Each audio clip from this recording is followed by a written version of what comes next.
ওই খন্দকের যুদ্ধে যুদ্ধ শুরু হওয়ার আগে আমর একজন ব্যক্তির নাম, কাফেরের নাম আমর, ওমর নয়, আমর, সে ময়দানে তরবারি ঘোরাচ্ছে আর বলছে, কোন বাপের বেটা আছো, মায়ের দুধ খেয়েছো, আমার সামনে আসবে?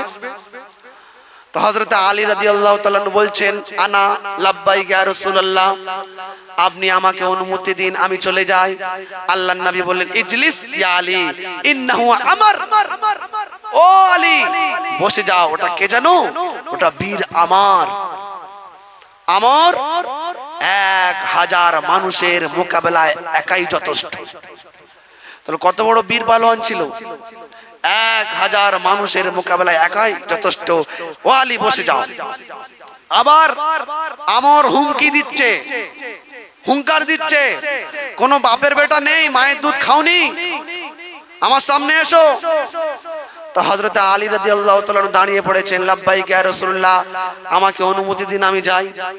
আল্লাহর নবী বলেন, ইজলিস ইয়া আলী, বসে যাও, বেশি লাফালাফি করো না। আবার যখন হুঙ্কার ছাড়ছে কে? আমর, কোন মায়ের বেটা নেই, মায়ের দুধ পানকারী নেই, আমার সামনে আসবে। হযরত আলী বলছেন, ইয়া রাসূলুল্লাহ, আপনি আমাকে অনুমতি দিন। আল্লাহর নবী বললেন, যাও আলী, তোমাকে অনুমতি দিয়ে দিলাম। 3 বার বলার পরে আল্লাহর নবী বললেন, যাও, তোমাকে অনুমতি দিয়ে দিলাম। হযরত আলী চলে গেলেন। আল্লাহর নবী সাল্লাল্লাহু আলাইহি ওয়াসাল্লাম হযরত আলী রাদিয়াল্লাহু তাআলা আনহুর জন্য দোয়া করছেন, আল্লাহ আমার আলীকে তুমি জয়ী করিয়ে দাও, আমার আলীকে জয়ী করিয়ে দাও।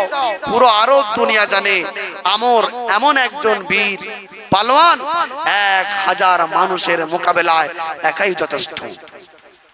হযরত আলী রাদিয়াল্লাহু তাআলা আনহু মাঠে ময়দানে পৌঁছে গিয়ে আমরের সামনে দণ্ডায়মান হয়ে আমরকে বলছে, আমর আমি এসেছি। আমর বলছে, তুমি কে? বলে, আমি আলী। বলে, আচ্ছা তুমি আলী বলতে উমুকের ছেলে আলী? বলছে, না, আমি উমুকের ছেলে আলী নয়, আমি আলী বিন তলিব, আমি তলিবের ছেলে আলী। বলে, আচ্ছা তুমি তলিবের ছেলে আলী, তাহলে তুমি তো চাচাতো ভাই, আমার রক্তের সম্পর্ক। বলে, হ্যাঁ, আমি তোমার চাচাতো ভাই। চিন্তা করেছেন, এখানে চাচাতো ভাই, চাচাতো ভাইয়ের সঙ্গে লড়াই হবে। তারা দেখেনি রক্তের সম্পর্ক, তারা দেখেছে কোরআন একদিকে, চাচাতো ভাই একদিকে, ইসলাম একদিকে, চাচাতো ভাই আর একদিকে, কোরআন একদিকে, চাচাতো ভাই একদিকে, আল্লাহর হুকুম একদিকে, নবীর তরিকা একদিকে, নবীর সুন্নাহ একদিকে, আর চাচাতো ভাই একদিকে। ইসলাম কোরআন সুন্নাহকে সামনে রাখলেন, আর চাচাতো ভাই রক্তের সম্পর্ককে পিছনে রাখলেন। বলেন, হ্যাঁ, আমি আলী বিন তলিব, আমি তোমার চাচাতো ভাই। ও আমর, আমি শুনেছি তোমাকে যে দাওয়াত দেয় তুমি দাওয়াত গ্রহণ করো। আমি তোমাকে দুটো জিনিসের দাওয়াত দিচ্ছি। নাম্বার 1, আমি তোমাকে দাওয়াত দিচ্ছি তুমি ইসলাম কবুল করে নাও। আমর বলছে, না, আমি ইসলাম কবুল করব না। হযরত আলী বলছেন, দ্বিতীয় দাওয়াত, তাহলে তোমার সাথে আমার লড়াই হবে। আমর বলছে, আলী তোমাকে আমি হত্যা করবই করব। তুমি যখন আমার কাছ থেকে চলে যাচ্ছ না, আমি তোমাকে হত্যা করবই করব।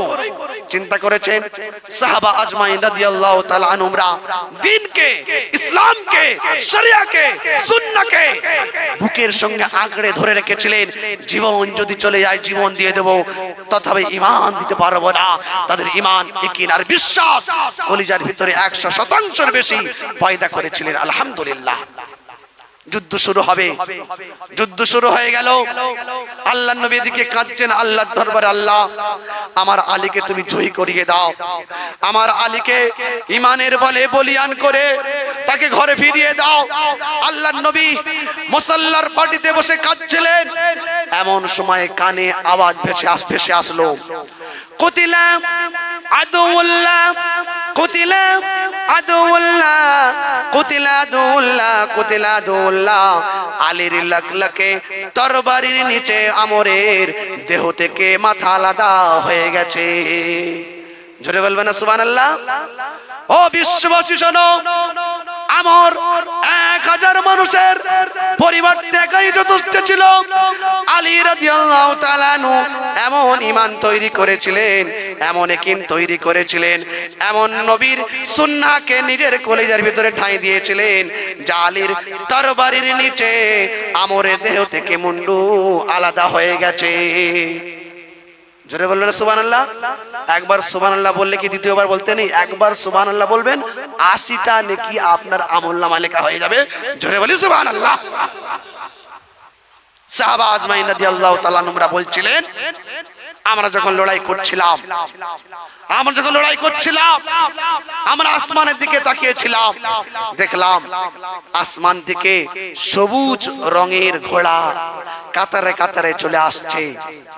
আর সেই ঘোড়ার পিঠে যারা বসে আছেন, মাথায় পাগড়ি আছে, হাতে লাগলাগে তরবারি আছে, আমাদের পক্ষ নিয়ে তারা শত্রুদেরকে একের পর এক নিধন করে চলেছে, আর আমাদের কষ্ট করতে হয়নি।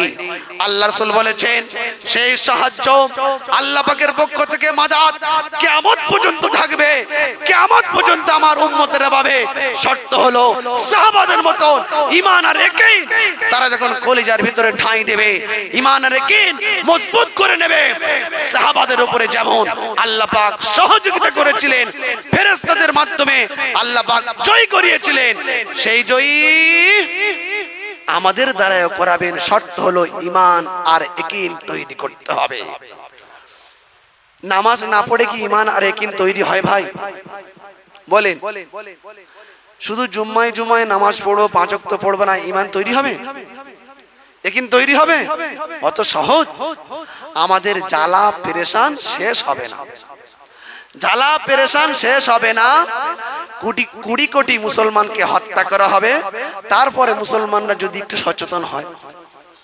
বুঝতে পেরেছেন? 20 কোটি, হাদিসের ভবিষ্যবাণী করছেন ওলামারা, 20 কোটি মানুষকে কতল করা হবে দিন না মানার কারণে, ইসলাম না মানার কারণে, কোরআন না মানার কারণে, আল্লাহর নবীর সুন্নাহকে ইত্তেবা না করার কারণে 20 কোটি মানুষকে কতল করা হবে, কেউ ঠেকাতে পারবে না।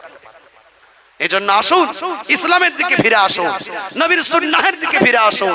আমর ইবনুল আস রাদিয়াল্লাহু তাআলা আনহু 8000 সৈন্য নিয়ে শাম দেশে চলে গেলেন। শাম দেশে গিয়ে দেখতে পেলেন যাদের সঙ্গে লড়াই হবে কাফেররা আছে 1 লক্ষ জনেরা। কতজন?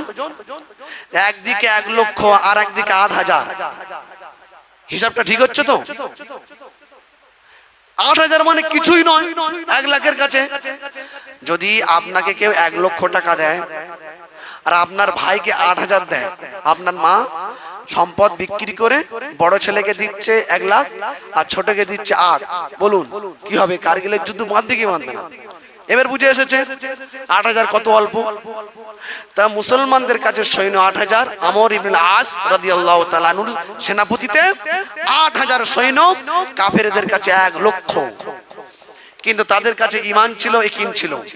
ঈমান আর ইয়াকিনকে মজবুত করে আল্লাহ পাকের উপরে ভরসা করে তারা যখন মাঠে নামলেন, এই 8000 সৈন্যদের মধ্য দিয়ে আল্লাহ পাক ইসলামের পতাকাকে শাম দেশে পতপত করে উড়িয়ে দিলেন। একমাত্র ঈমান এবং ইয়াকিন তাদের কলিজার ভিতরে 100% ঠাঁই দিয়েছেন, আল্লাহ পাক তাদেরকে চমকে দিয়েছিলেন। এজন্য ঈমান ইয়াকিন আমাদেরকে তৈরি করতে হবে। আমার সোনার ভাইরা, এই ঈমান ইয়াকিন তৈরি করতে গেলে সর্বপ্রথম আমার জিন্দেগিতে 5 ওয়াক্ত নামাজ নিয়ে আসতে হবে। আপনি যে কাজের ভিতরে থাকেন না কেন, আমি তো বলি কেউ গুনাহ করছে, গুনাহ করে করুক, 5 ওয়াক্ত নামাজ পড়ুক, ইনশাআল্লাহ সুম্মা ইনশাআল্লাহ এই নামাজ একদিন তাকে গুনাহ থেকে ফিরিয়ে আনবে ইনশাআল্লাহ। 5 ওয়াক্ত নামাজ নিজের জিন্দেগিতে আনেন। গ্রামে আছেন মসজিদে পড়েন, অন্যত্র আছেন সেখানে পড়েন, মাঠে আছেন মাঠে পড়েন, যেখানে যান না কেন 5 ওয়াক্ত নামাজ নিজের জিন্দেগিতে আনেন। চैन খুশি আনন্দ আল্লাহ পাক আপনার কলিজার ভিতরে এত ভরে দেবেন আপনি কল্পনা করতে পারবেন না।